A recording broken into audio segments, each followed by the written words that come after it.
So one last thing I want to address here. I'm talking to those of you in South Florida, possibly some of you along the coastal areas of Texas. I'm talking to those of you where your St. Augustine is currently not dormant.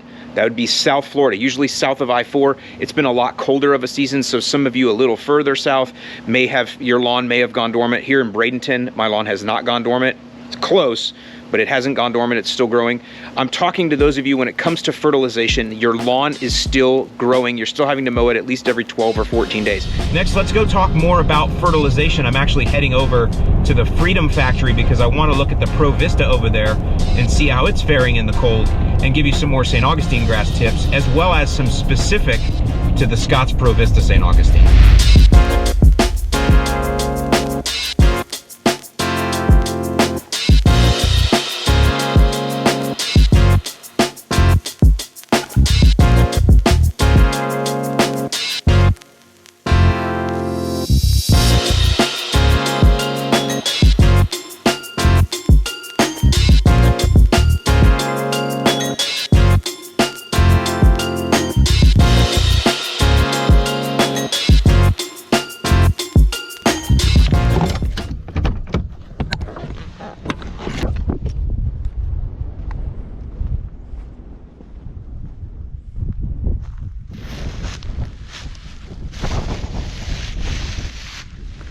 All right, so here I am out at the Freedom Factory, and a couple things I'm going to talk to you about here.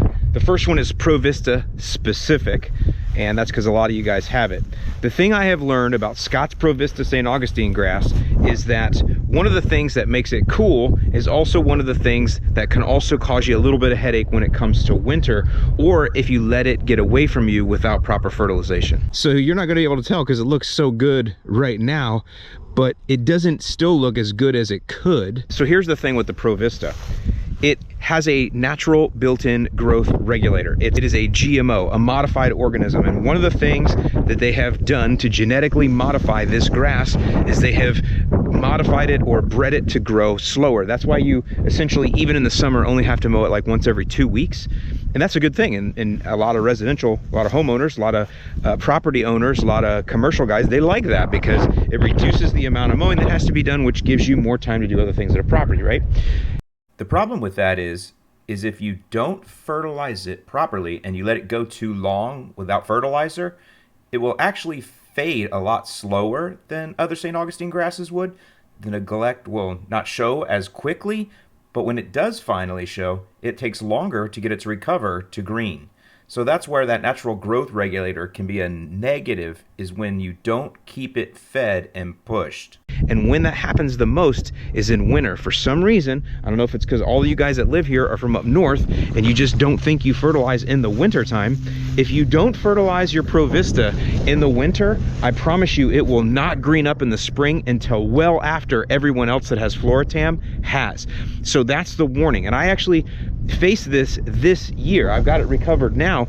I didn't face it from winter. What I faced it from was summertime blackouts and just not being able to get out here and fertilize like I liked. I went into the summer and I didn't get to fertilize it before the blackout like I would have liked to, so I had to go the entire summer with no nitrogen fertilizer on this.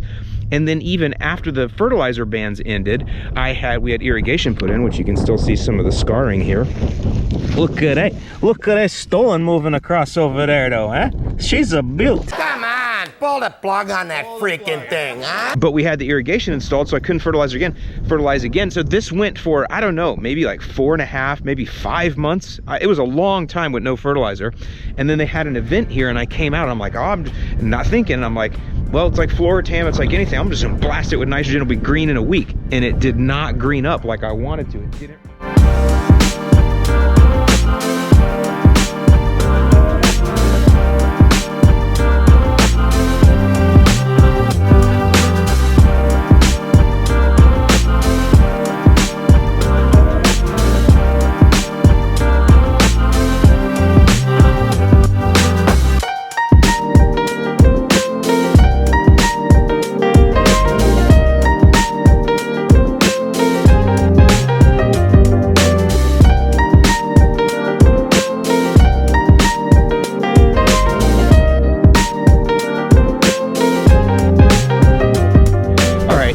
by the Freedom Factory. There's a lot going on here, so I'm not gonna stay long. I just here to check on the grass, see how it's progressing.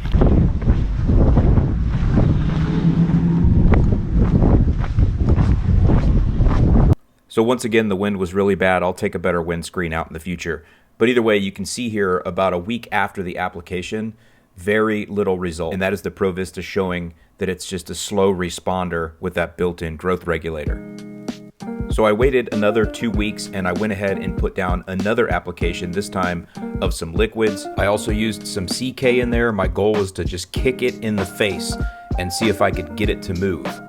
We do have irrigation here now, so we are getting close to 1 inch of water per week. Now let's go back to present day and you can see how it looks. Not as good as it could, but much better.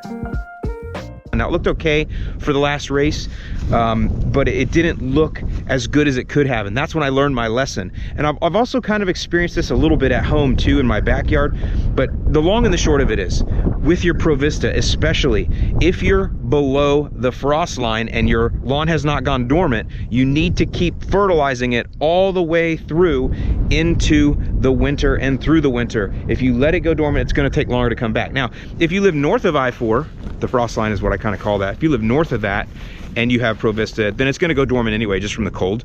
Nothing you can do about it. It's just one of those things you got to know. It's going to take a little bit longer to green up in the springtime. So that was the ProVista specific type of information I wanted to give you. But now I want to talk a little bit more about fertilizing St. Augustine grass in the winter, especially in South Florida. Another thing I will show you is your St. Augustine grass. This is ProVista again. But all St. Augustine grass, when it gets really cold, it'll get these purple tips. That's just cold singe or cold damage, but it has absolutely no major effect on the plant at all, because this is a leaf problem. It has nothing to do with the roots or the crown. So all you have to do is just cut the lawn, and when you cut those purple tips off, everything below is green and it will resume growing like normal. Just remember, it's gonna grow slower because it's cold out. Okay, so I know I've been ranting maybe a little bit in this video. I actually ranted pretty hard on Instagram, but I hope you guys are just taking it for what it's worth and having a good time here. But I did want to talk a little bit more about fertilization. So that was all about the ProVista St. Augustine grass. But a lot of you, or most of you that are watching this in Florida, again, if you're below I-4 and your lawn hasn't gone dormant, you probably have Floratam St. Augustine grass, which is what this is. And if there's no disease present, you can feel free to keep pushing it hard. And in fact, you want to push it hard this time of year. Just think about it. When you have these cooler temperatures, it actually negates or minimizes the nitrogen loss that can happen when it's super hot and humid out. So this is a great time to push a ton of nitrogen in. The grass isn't growing really fast, so it's naturally got a growth regulator on it. That's the cold temps. So it can take the nitrogen in nice. You're not going to have a ton of loss. And if there's no disease present, all of that nitrogen isn't going to exacerbate the disease. And that is because, one thing I want to clarify, the reason we tell you to slow your nitrogen down when you do have disease present is because you don't want a flush of growth. A flush of growth can cause the disease to get worse. It doesn't cause the disease, but it can make the disease spread worse because the grass puts all this energy into pushing. It's already weak. The disease takes over the new flesh of growth, and it can just make the disease worse. That is really what I wanted to clarify. But if you don't have disease present, please feel free to keep pushing. Another reason why it's a good idea to really push hard in the winter is if you have the fert bands like I do, and a good portion of you guys in Florida do, then you can't fertilize all during the summer. If you take on this philosophy of not fertilizing in the winter, I mean, what do you got? Like a month and a half in spring and maybe a month and a half in fall to fertilize, and that's it? Warm season grass needs to be fed more than that. She's a big, fat, robust girl here, and she needs to be fed like that. Not like some wafy little skinny jean chick, you know what I'm saying? So I'm going to listen to my own preaching, and I'm gonna apply nitrogen here. I'm actually gonna apply 3/4 pound. Now, to me, that's hammering, but that's not really. I mean, if you talk to old school guys, they'll hammer 1 1/4, 1.5 pounds of N into lawns all the time. I go more of the approach of 3/4 pounds every, 5 weeks or so during the winter, 3/4 pounds of N. So I'm not gonna show you what I have. I call it an experimental fert, but people ask me about new ferts that we put on Yard Mastery if I test them. And the answer is yes, I test every one. Now, I've been doing this for a long time. I didn't just start YouTube 10 minutes ago. I've been doing lawns since 1998. So I can read a label and tell if something's gonna turn your lawn green. I can look at the elements, the nitrogen, the types of nitrogen, the types of potash, see how it fits into the programs. I can do that kind of stuff. but I still like to test them. And when I test them, yeah, I'll test them to see the results, but really I'm testing for flowability. Will this flow through homeowner spreaders? Because sometimes the professional stuff, it doesn't flow well. So a lot of new manufacturers want to play ball now. We're starting to get more attention, and so I'm getting a lot of cool samples sent in, which is nice. So I'm going to test this one over here. All you need to know about it is it's going to be 3/4 pounds of nitrogen, and that's what you should do if you have a non-diseased Floratam lawn.